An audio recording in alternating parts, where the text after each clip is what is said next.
सिंध के वॾे वज़ीर सैयद मुराद अली शाह दावा कई है त PP चेयरमैन बिलावल भुट्टो ज़रदारी 4 महीननि खां पोइ मुल्क जो वज़ीर आज़म हूंदो।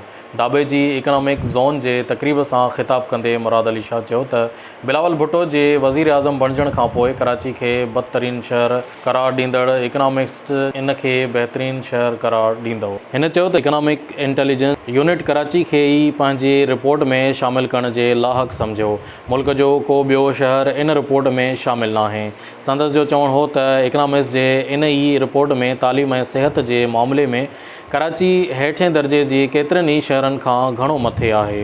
सीपेक का और बहुत ब्रॉडर कॉन्सेप्ट है और सीपेक का मकसद यही है कि पाकिस्तान को चाइना की मदद से हम ऐसी इंडस्ट्रियल जोन्स दें जहां पे लोगों की एम्प्लॉयमेंट हो, पाकिस्तान की अपनी एक्सपोर्ट्स बढ़े।